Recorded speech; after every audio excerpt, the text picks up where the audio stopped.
Welcome back, everybody. This is Travis here of Fisher Hex. Appreciate you stopping in. Today we're going to be doing a quick update on the 60-gallon cube here in my son's room. Now, a lot of you guys have asked me how the system's doing since I've increased the water changes, plus I added those baby tiers, and you guys want to see how they were growing.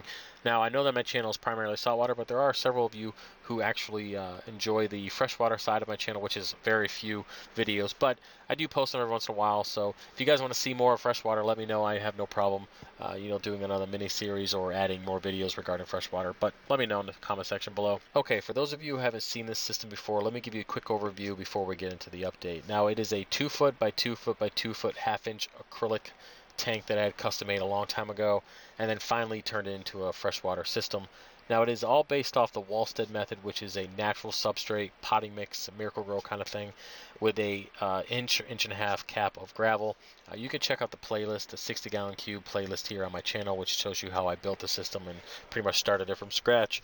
Now, I also have a canister filter attached to this just for the extra biological filtration, because I do have a lot of fish in here and they're bigger fish and there's a lot of waste that's produced. Now, that canister filter has a UV sterilizer in it, and then it also has about 3 racks full of biological media, like a marine pure type of biological media, which definitely helps with the filtration of the system. Now, I also have about 475 watts worth of lighting, and then a CO2 system is also attached to here.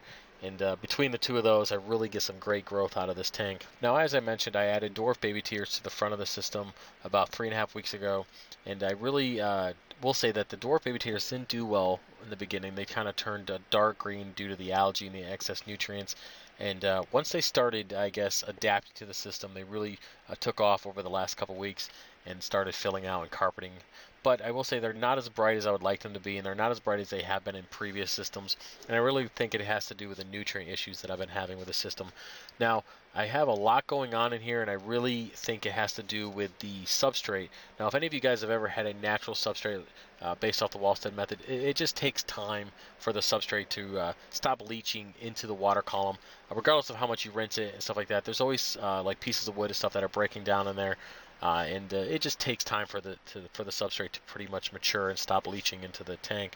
And like I said, I'm about 6 months now. It's getting better, but it's a little bit of a pain, because I know the tank is only going to be up for another 9 months, and I feel like I'm going to be dealing with algae issues until then. My previous freshwater tanks who had this type of substrate took well over a year before they became really established and stop having nutrient issues due to the substrate. Now, what am I going to do? Nothing. I'm just going to continue to do big water changes. Right now I'm doing about 60% water change every week with RODI water, and then I'm just making sure that the tank glass is scraped off and trying to keep it as clean as possible. Cleaning out the mechanical filtration in the canister filter every 2 weeks. Make sure everything is nice and nice and clean, at least to the best of my ability.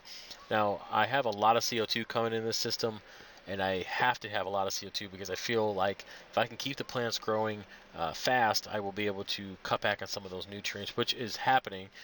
I do have to trim these plants every week just to make it look decent. If I don't, the tank turns into a giant jungle.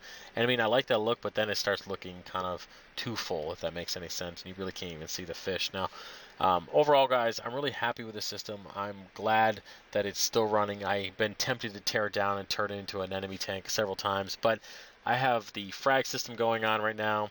I have quarantine systems, and I have the 125-gallon reef with the display refugium and other projects going on with that. And to be honest with you, adding another saltwater tank to the list of other tanks, it's just not really an option right now, and it's not something that I really want to do anyways. So I'm going to keep this to freshwater. We're going to enjoy it for the next 9 months while it's still up, and then, when time comes, we will say goodbye to it. Either way, guys, that's it for this video. I appreciate you watching. If you have any questions, let me know. Put in the comment section below. And as always, like, comment, subscribe, and I'll see you next time. Peace.